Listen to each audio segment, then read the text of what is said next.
Hello दोस्त, मेरा नाम सौरभ बिंद। आज मैं आप लोगों को पढ़ाऊंगा एक न्यू चैप्टर जिसका नाम है केमिकल कोऑर्डिनेशन एंड इंटीग्रेशन। ठीक। और उसके मतलब कि या तो हम एंडोक्राइन सिस्टम, यह जो एंडोक्राइन सिस्टम है, इस एंडोक्राइन सिस्टम के बारे में मतलब एंडोक्राइन सिस्टम के बारे में पढ़ेंगे। जो जैसे कि आप लोग पता होगा कि जो न्यूरल सिस्टम होता है और एंडोक्राइन सिस्टम होता है, यह आपस में मिल करके कोऑर्डिनेटेड मैनर में यह फिजिकल फंक्शन, हमारे बॉडी की जो फिजिकल फंक्शन होती है, नर्वस सिस्टम और एंडोक्राइन सिस्टम मिल करके दोनों एक दूसरे से के साथ कोऑर्डिनेट मैनर में वह अपना कार्य करती हैं। ठीक। Neural system and endocrine system jointly coordinated and regulate the physiological function in the body. हमारे बॉडी में जितने भी फिजियोलॉजिकल फंक्शन होते हैं उसमें नर्वस सिस्टम और हमारा एंडोक्राइन सिस्टम दोनों लोग मिल करके हमारे बॉडी फंक्शन को प्रोसीड करते हैं। ठीक। और जो न्यूरल कोऑर्डिनेशन होता है वो एक तरीके के फास्ट इफेक्ट करेगा। जो हमारा नर्वस सिस्टम होता है उसका जो इफेक्ट होता है फास्ट होता है, बहुत जल्दी होता है। अब वेरी एक्सटेंड मतलब एक बहुत ही मतलब एक टारगेट पर होता है। ठीक। और इसका जो लाइट होता है शॉर्ट लाइट, मतलब कि कमी मतलब कि बहुत जल्दी होगा, एक पार्टिकुलर डायरेक्शन पे होगा और बहुत ही कम टाइम के लिए होगा, जो नर्वस कोऑर्डिनेशन होता है। ठीक। और वही नेक्स्ट हो जाता है केमिकल कोऑर्डिनेशन। जो केमिकल कोऑर्डिनेशन होगा आपका केमिकल मैनर में होगा, तो जहाँ सिक्रीट होगा वो टारगेट आर्गन पर जा करके कार्य करने के लिए थोड़ा सा टाइम लगेगा, इसलिए यह एक स्लो प्रोसेस होता है। क्या होता है भैया?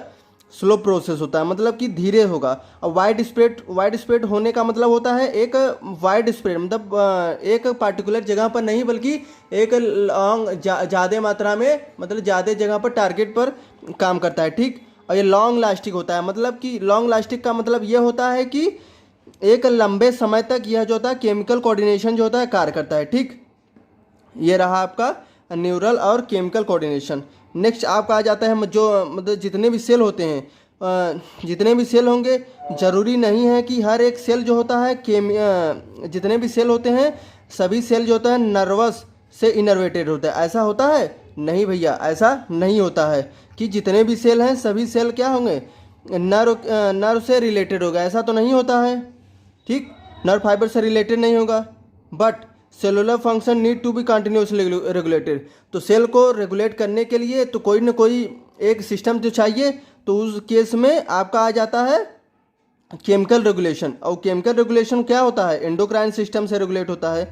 जितने भी सेल होते हैं, जरूरी नहीं जो अंदर एकदम अंदर होंगे, एकदम मतलब इनर साइड जो होंगे सेल होंगे, तो उनके अगर उनके अंदर अगर क्या नाम है,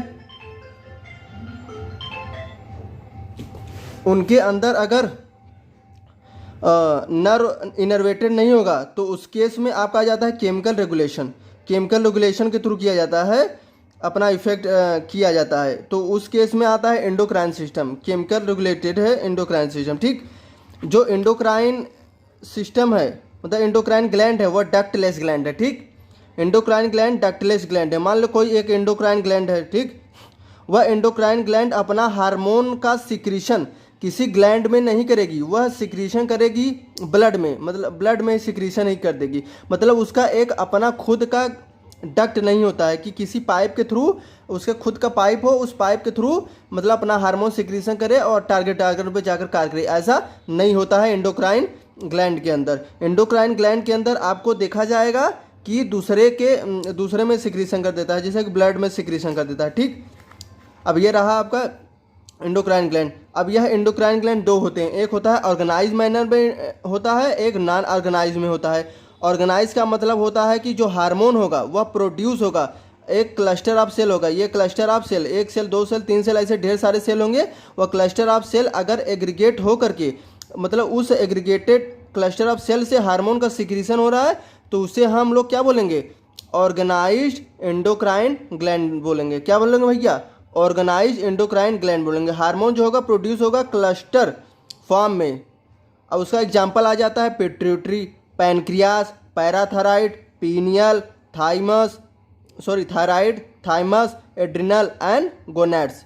ये सभी जो होते हैं ऑर्गेनाइज एंडोक्राइन ग्लैंड होते हैं। मतलब इनका जो हार्मोन का सिक्रीशन होगा एक क्लस्टर ऑफ सेल से होगा। ठीक।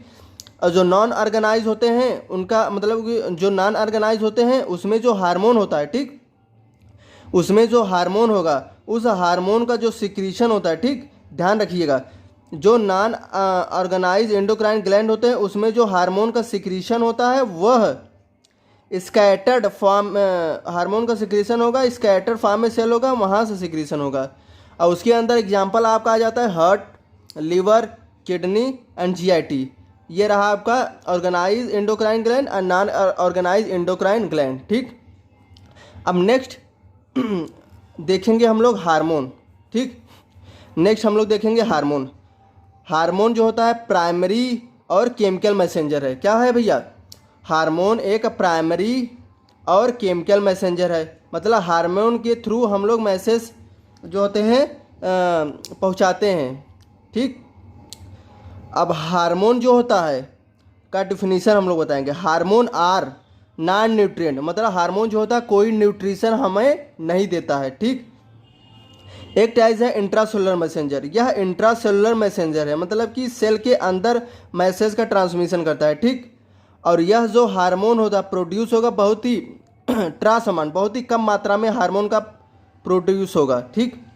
यह रहा आपका definition. Hormone are non nutritive act as intracellular messenger and produce in trans amount. यह रहा हार्मोन का क्या, यह हार्मोन का क्या है भैया? डिफिनेशन है। अब अगर कोई पूछे फर्स्ट डिस्कवर्ड हार्मोन क्या है? सिक्रेटिन। क्या है? Secretin. Secretin are first discovered hormone, ठीक। ये रहा आपका हार्मोन के बारे में। अब कुछ हार्मोन का फिजिकल और केमिकल, कुछ हार्मोन, यह जो हार्मोन है इस हार्मोन, यह जो हार्मोन है इस हार्मोन का फिजिकल और केमिकल स्पेशलिटी देखते हैं हार्मोन का, ठीक। यह जो हार्मोन होता है इस हार्मोन का जो मॉलिक्यूलर वेट होता है बहुत ही कम होता है, ठीक। जो हार्मोन होगा इस हार्मोन का जो मॉलिक्यूलर वेट होगा बहुत ही कम होगा। और हार्मोन जो होते हैं सॉल्युबल होगा वाटर में और फैट में। जो हार्मोन होता है वह हार्मोन दोनों सॉल्युबल होगा, वाटर सॉल्युबल होगा और फैट सॉल्युबल दोनों होगा हार्मोन, ठीक। और यह इसका जो हार्मोन का प्रोडक्शन होता है बहुत ही ट्रांस अमाउंट में होता है। जो हार्मोन का प्रोडक्शन होगा बहुत ही ट्रांस अमाउंट का मतलब होता है बहुत ही कम मात्रा में होता है, ठीक। हार्मोन का प्रोडक्शन बहुत ही कम मात्रा में होता है। और आप नेक्स्ट डिस्ट्रॉय आफ्टर यूज, मतलब कि यह जो हार्मोन होगा जहाँ से किसी ग्लैंड से सिक्रीशन होना है तो वह सिक्रीशन करेगा ब्लड में, ब्लड के थ्रू जाएगा अपने टारगेट पे जाकर के कार्य करेगा, अपने हार्मोन रिसेप्टर के साथ बाइंड करेगा, वहाँ पर फिजियोलॉजिक इफेक्ट देगा। और जो बचा हुआ हार्मोन होता है अब वह हार्मोन डिस्ट्रॉय कर दिया जाता है, ठीक। ऐसा कोई मतलब कि हार्मोन को स्टोर नहीं करते हैं, सिर्फ एक हार्मोन को छोड़ करके, वह है आपका थायरॉक्सिन। थायरॉक्सिन हार्मोन एक ऐसा हार्मोन है जो कि स्टोरेज होता है, ठीक। यह एक इम्पॉर्टेंट है, दे देगा इन विच फॉलोइंग कौन सा हार्मोन क्या नाम है स्टोर नहीं होता है, मतलब स्टोर होता है, तो उसमें आप लोग टिक लगाएंगे या थायरॉक्सिन, ठीक। थायरॉक्सिन एक ऐसा हार्मोन है जो कि स्टोर होता है, ठीक। अब नेक्स्ट हम लोग देखेंगे मैकेनिज्म ऑफ हार्मोन रिएक्शन, मतलब कि हार्मोन जो होता है किस तरीके से अपना एक्शन कार्य करता है। तो आप लोगों को पहले ही बता दिया है कि जो हार्मोन होता है वह दो तरीके का होता है, एक होता है वाटर सॉल्युबल, एक होगा कैसा लिपिड सॉल्युबल, ठीक। एक होगा वाटर सॉल्युबल, एक होगा लिपिड सॉल्युबल। पहला हम लोग देखेंगे वाटर सॉल्युबल, ठीक। पहला हम लोग देखेंगे वाटर सॉल्युबल। मान लेते हैं ये हार्मोन है, एग्जांपल ले लेते हैं एफएसएच जो होता है वाटर सॉल्युबल है, ठीक। वाटर सॉल्युबल हार्मोन है एफएसएच, यह है ओवरियन मेम्ब्रेन, लिपिड बाइलेयर से मिलकर के बना है, ठीक। लिपिड बाइलेयर से मिलकर के बना है, इसलिए जो वाटर सॉल्युबल हार्मोन होगा वह वाटर सॉल्युबल हार्मोन इस मेम्ब्रेन को क्या नहीं कर पाएगा, इस मेम्ब्रेन को क्रॉस नहीं कर पाएगा, ठीक। इसीलिए जो वाटर सॉल्युबल हार्मोन होता है उसका जो रिसेप्टर होता है मेम्ब्रेन पर ही प्रेजेंट होता है, मेम्ब्रेन पर ही प्रेजेंट होता है वाटर सॉल्युबल हार्मोन का, ठीक। यह हार्मोन आया अपने रिसेप्टर के साथ बाइंड किया, हार्मोन रिसेप्टर कॉम्प्लेक्स बना, ठीक। वह रिस्पॉन्स देगा और जनरेट करेगा सेकेंड मैसेंजर, ठीक। जो सेकेंड मैसेंजर का जैसे कि साइक्लिक एमपी या कैल्शियम 2+, ठीक। यह कभी कभी पूछ लेता है एमसीक्यू में, सेकेंड मैसेंजर होता है क्या? साइक्लिक एमपी और कैल्शियम 2+, ठीक। यह रहा आपका सेकेंड मैसेंजर। अब यह सेकेंड मैसेंजर जो होता है केमिकल रिस्पॉन्स करेगा। किस तरीके से केमिकल रिस्पॉन्स करेगा? फिजियोलॉजिकल रिस्पॉन्स कर करके। फिजियोलॉजिकल रिस्पॉन्स क्या होगा? ओवरियन ग्रोथ होगा। यह जो एफएसएच होता है, एफएसएच का मेन काम होता है ओवरियन का ग्रोथ करवाना। यह वाटर सॉल्युबल है, यह वाटर सॉल्युबल है, इसलिए मेम्ब्रेन को क्रॉस नहीं कर पाएगा। इसलिए इसका जो रिसेप्टर होता है प्रेजेंट होता है मेम्ब्रेन पर ही।